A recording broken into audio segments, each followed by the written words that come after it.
Seguimos adelante y la verdad es que hoy, como cada miércoles, tenemos de nuevo nuestro espacio Tens Drets, donde pues hablamos de cuestiones legales, de derechos, y hoy nos vamos a meter en las tripas del sistema penal. Así es que quédense con esta expresión porque lo van a escuchar cada vez más. Subastilla de penas. ¿De verdad se negocian las condenas como si fuera una puja? ¿O hasta qué punto los pactos entre la Fiscalía y los abogados son herramientas legítimas o un mercado opaco que el ciudadano no ve?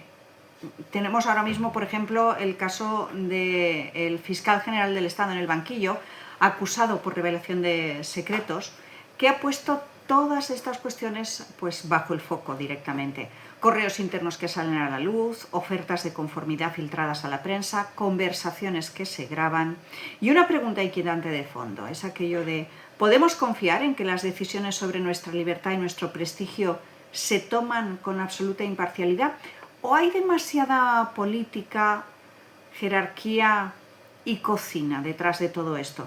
Bueno, pues vamos a hablar sin rodeos de cuándo es delito revelar una información, de cuándo una grabación es una prueba válida o una trampa procesal y de cómo funcionan realmente estos pactos entre Fiscalía y Defensa, que casi nunca se cuentan al público, eso sí, hasta que estallan en los medios. Y para no quedarnos solo en la teoría, pues nos vamos a ir a la práctica y a conocer cuáles son los entresijos, y para ello vamos a hablar con dos abogados que conocen muy bien los pasillos de los juzgados, nuestros abogados Pablo y Salva Ferrer, del despacho Ferrer Millet Abogados. Pablo, Salva, buenos días, bienvenidos, gracias por estar con nosotros. Buenos días.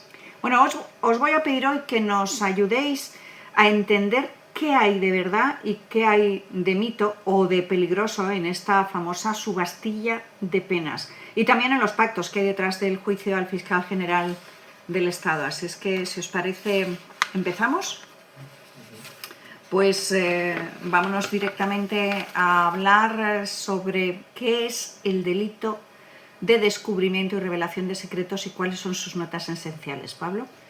Carmen, como te comentaba, el delito de descubrimiento y revelación de secretos es aquel delito que castiga a las personas que, sin el consentimiento de los afectados, descubren secretos o vulneran la intimidad del afectado.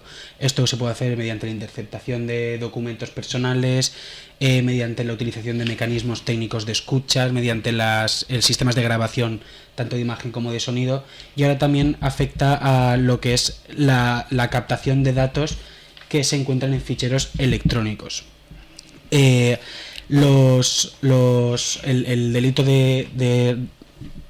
el delito de revelación y es el descubrimiento de secretos. El descubrimiento y revelación de secretos se encuentra regulado en los artículos del 197 al 201 del Código Penal, que protegen derechos como son la intimidad, el honor, el nombre, y al final lo que tratan de proteger, el bien jurídico, como se dice en derecho, es el derecho fundamental recogido en el artículo 18 de la Constitución, que es el derecho de la intimidad tanto personal como familiar. Y lo realmente importante es que la información que se capta o que se revela sea relevante y que sea relativa a la esfera personal y privada del afectado, siempre que no sea conocido de manera general por terceros, que es básicamente que nos encontremos ante estrictamente lo que es un secreto en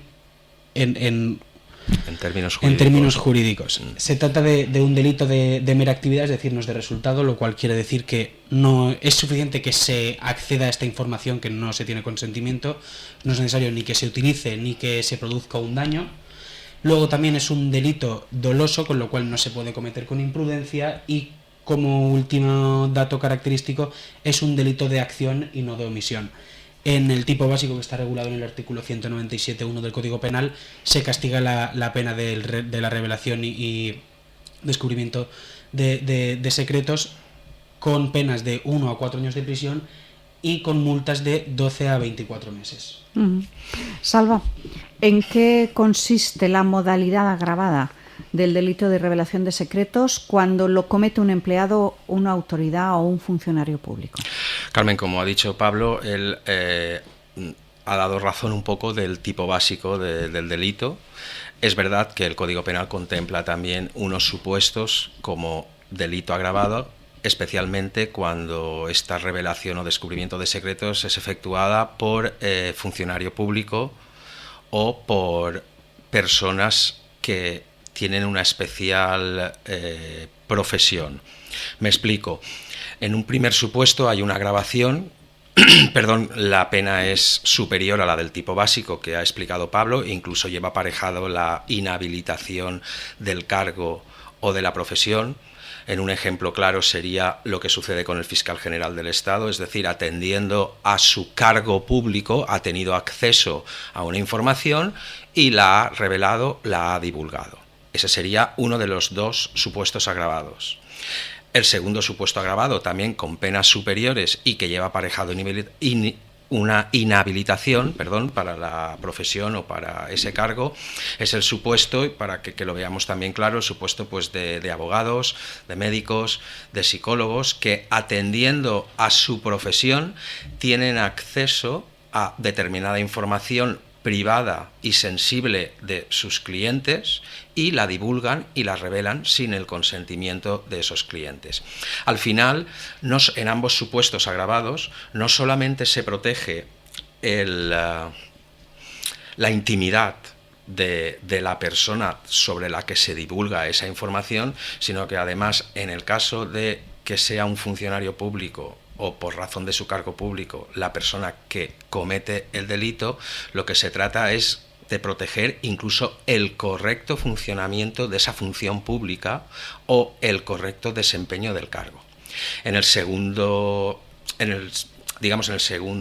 motivo de agravación, que es atendiendo por la profesión, cuando he dicho abogados, médicos, psicólogos, etcétera, igualmente se está protegiendo con el castigo del delito, lo que se protege, el bien jurídico protegido que se dice técnicamente, no solamente es la intimidad de la persona sobre la que se divulga o se revela el secreto, sino que es esa especial confianza que por el desempeño de ese trabajo, sea abogado, sea médico, sea psicólogo, supone a la persona que cuenta sus intereses o sus problemas, pues atendiendo a esa especial protección por la profesión o por oficio, es lo que también esa previsión legal está protegiendo, no solo la intimidad, sino la especial confianza que supone el desempeño de esa profesión.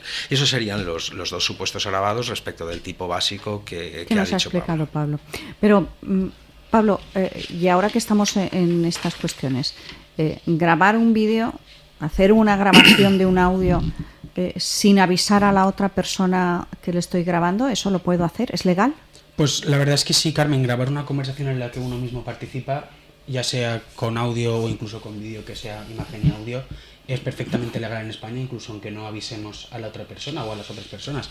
Lo realmente importante es que el que graba esté participando en esa conversación. Si tú y yo estamos hablando, yo puedo grabar la conversación sin vulnerar el derecho de secreto de comunicaciones del 18.3 de la Constitución, porque realmente al estar tú contándome una información yo ya soy un destinatario legítimo de esta información, entonces no habría vulneración. Cuestión distinta es que sea un tercero ajeno a la conversación el que grabe.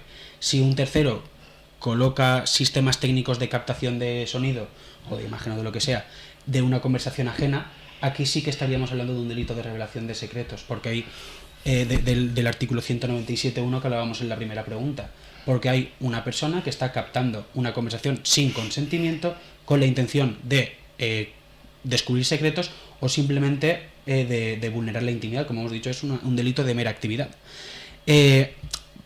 Para que una persona ajena a la conversación esté legitimado a grabar la conversación, como sale en todas las películas, sería mediante una autorización judicial previa. Pues que incluso la policía tiene que pedir una autorización. El resumen es básico.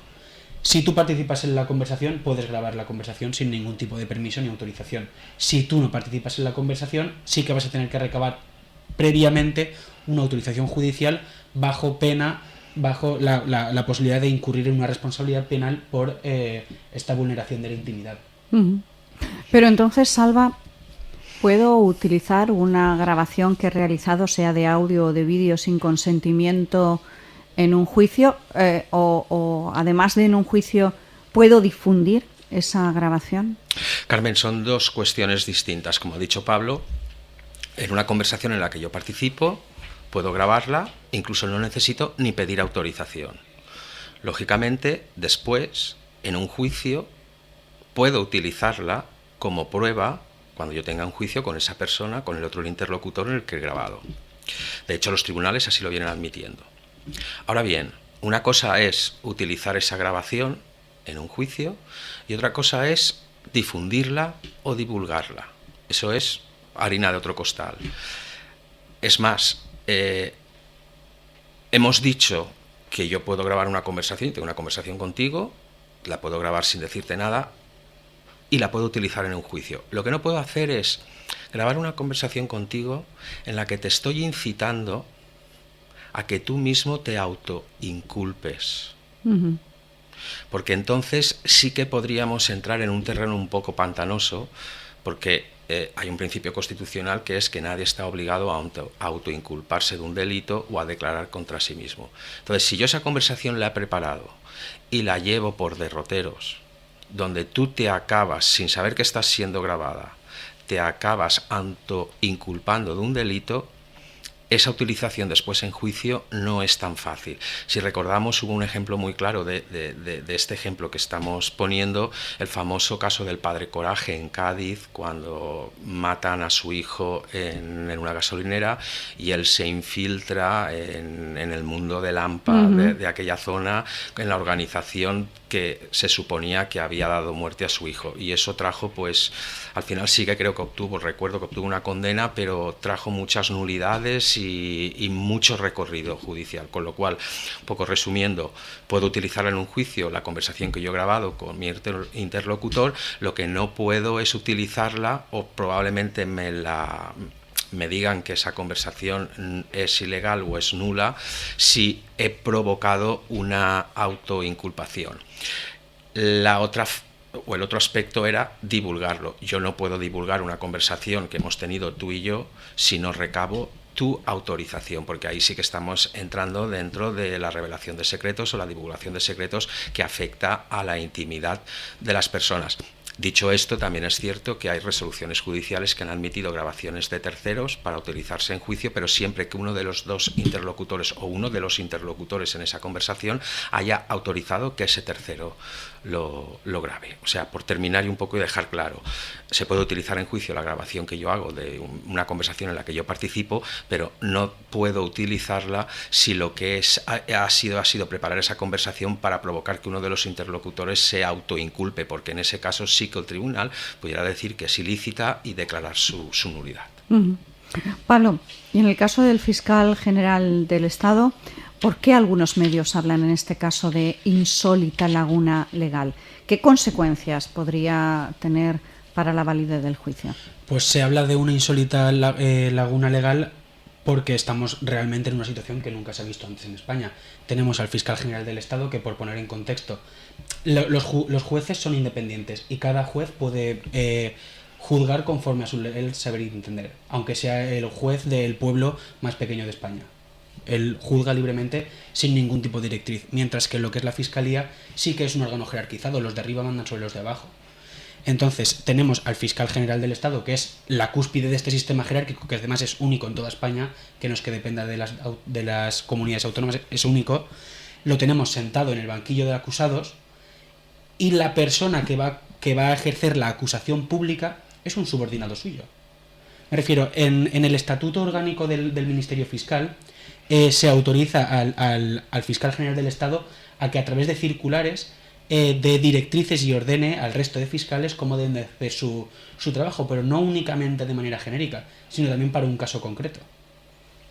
Es decir, que en este caso el propio fiscal general ha dado las directrices, o podría haberlas dado, de cómo tiene que llevar la Fiscalía la acusación sobre él mismo. Y luego lo de la laguna viene porque en la Ley Orgánica del Poder Judicial se establece tanto para jueces como para fiscales la suspensión de sus funciones siempre que se proceda o se dé lugar a la existencia de un procedimiento por un delito cometido en el ejercicio de sus funciones.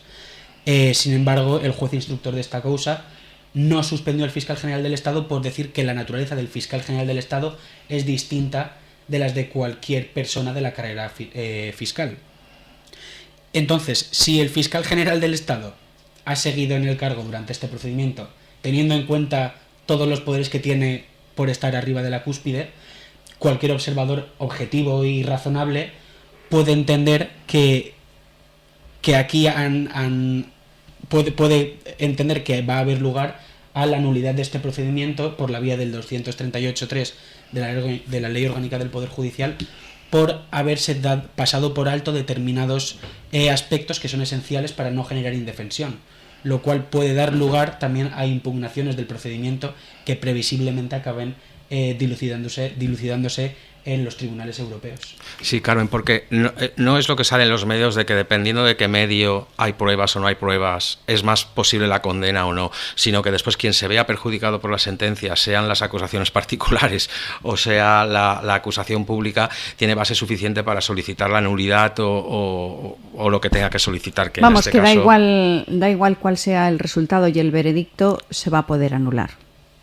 En principio sí, por lo que acaba de decir Pablo, sí, claro. Salva, tenemos que ir finalizando, pero nos queda una cuestión que es la llamada subastilla de penas. En el sistema penal español, ¿y cómo encajan los pactos entre Fiscalía y Defensa, todo lo que se ha estado comentando a propósito del juicio del fiscal general? A ver, con el término ese de subastilla de penas, primero hay que decir que eso no es un... Perdona, Carden. No es un término jurídico, realmente es un término de andar por la calle. Por subastilla de penas lo que nos estamos refiriendo es al proceso normal, habitual y usual de negociación antes de un juicio entre las defensas, las acusaciones y el Ministerio Fiscal. Es lo que da origen a lo que se llama juicios de conformidad.